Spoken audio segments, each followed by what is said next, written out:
Hello welcome back to my channel. మన ఛానల్లోన Hampi series నడుస్తున్నాయి కదండి. ఇది పార్ట్ 3 అనమాట. పార్ట్ 1లో విరూపాక్షేశ్వర ఆలయం చూపించడం జరిగింది. ఆయన విశిష్టత గురించి చెప్పడం జరిగింది. నెక్స్ట్ వచ్చేసి విఠలాచార్య ఆలయం, అంటే అక్కడ రాతి రథము మరియు సప్తస్వర మంటపం చూపించడం జరిగింది. ఇక్కడ పార్ట్ 3లోన చుట్టుపక్కల ప్రదేశాలు చూద్దాం. ఇప్పుడు చూసిన వీరభద్ర స్వామి టెంపుల్ అనమాట. అంటే మనకు హంపిలో ఎంటర్ అవుతూనే ఫస్ట్న రైట్ సైడ్లో వీరభద్ర స్వామి టెంపుల్ ఉంటుంది. ఆయన 16 అడుగుల ఎత్తులో ఉంటారండి. ఉగ్ర రూపంలో ఉంటారు. దక్షిణయజ్ఞం అయిన తర్వాత వచ్చి అక్కడ ఉన్నారనేసి చెప్తారు. నెక్స్ట్ ఇక్కడ చూస్తుంది వచ్చేసి స్వామివారు గణేష అనమాట. మనం వెళ్ళేటప్పుడు గణేష వస్తారు. గణేష ఈయనని కడకేలు గణేష అంటారు, కడలేకల గణేష అంటారు. అంటే ఆయన పొట్ట కడలేకలు అంటే కన్నడలో శనగలు అంటండి. పొట్ట శనగాకారంలో ఉందని కడలేకల గణేష అని పిలుస్తారంటండి. తర్వాత నెక్స్ట్ ఇక్కడ మళ్ళీ వెళ్ళే దారిలోనే మార్గమధ్యంలో బడవలింగేశ్వర స్వామి. ఇక్కడ బడవలింగేశ్వరుడు అంటే స్వామి చుట్టూ నీరు ఉంటుందండి. ఒకే శిల్పంతో ఇవన్నీ కూడా గ్రానైట్తో చెక్కబడి ఉన్నాయండి విజయనగర సామ్రాజ్యంలో. లోపల నీరు ఎప్పుడు కూడా ఎల్లవేళలో ఉంటాయి. వర్షంతోనే స్వామివారికి అభిషేకం జరుగుతుందండి వర్షాకాలంలోన. పైన అంటూ ఏమీ ఉండదు. బడవలింగ అంటే పేద స్త్రీ ఆయనకి అభిషేకం చేసింది అని చెప్తారండి. పేద రైతు అని కూడా చెప్తారు. నెక్స్ట్ ఇక్కడ లక్ష్మీనరసింహస్వామి. లక్ష్మీనరసింహస్వామి 6.3 అడుగుల ఎత్తులో, అంటే 22 అడుగుల ఎత్తులో 6.3 మీటర్ల ఎత్తులో ఉంటారనమాట. స్వామివారిని ధ్వంసం చేశారు. అమ్మవారు ఉంటుంది లక్ష్మీదేవి, కానీ లేరనమాట.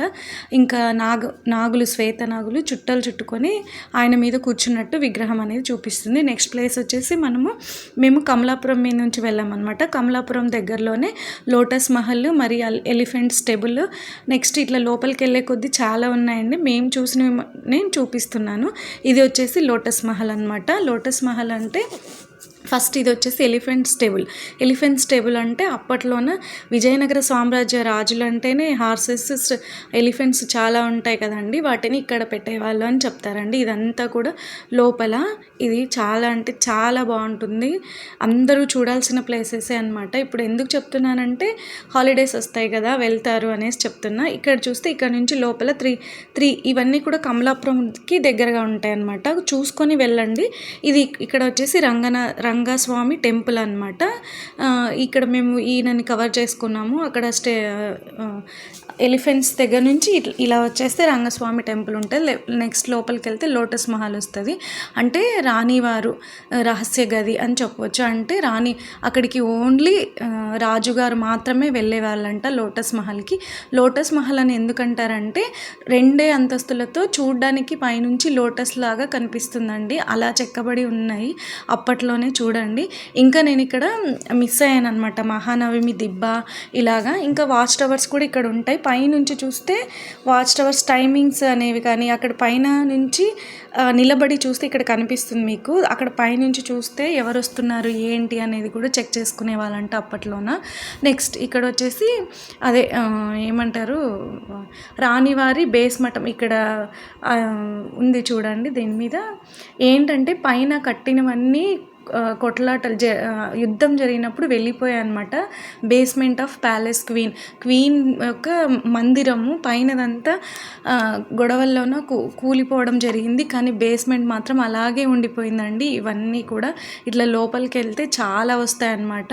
నెక్స్ట్ మహానవమి దిబ్బ అనేది కూడా చాలా చూడాల్సిన ప్లేస్ అండి. అయితే మేము వెళ్ళలేదు. మేము ఇంతకుముందు వెళ్ళినప్పుడు వెళ్ళున్నాము. నెక్స్ట్ వచ్చేసి కమలాపురంలో మ్యూజియం. ఈ మ్యూజియం వచ్చేసి ఇంకా విజయనగర సామ్రాజ్య కాలంలో వాడిన రాగి నాణ్యాలు కానీ అప్పుడు వాడిన పాత్రలు ఏవైతే ఉన్నాయో ఇవన్నీ కూడా ఇక్కడ మెయిన్గా వీరభద్ర స్వామి ఉగ్ర రూపం కదండి, ఆయన రూపము, మళ్ళీ వినాయకుడు, ఇలాగా చాలా అంటే అంటే యుద్ధం జరిగిన తర్వాత శిథిలావస్థకు చేరుకోగానే వాటిని తీసుకొచ్చి యునెస్కో వాళ్ళు ఇక్కడ పెట్టేసి ఇలా మ్యూజియంలో పెట్టారనమాట. అన్నీ కూడా చాలా బాధ అనిపిస్తుందండి. కానీ ఒక హ్యాపీనెస్ ఏంటంటే ఇప్పటికి కూడా మనం చూడగలుగుతున్నాం కదా అనేసి. ప్లీజ్ లెంత్ అనుకోకుండా అందరూ చూడండి. పార్ట్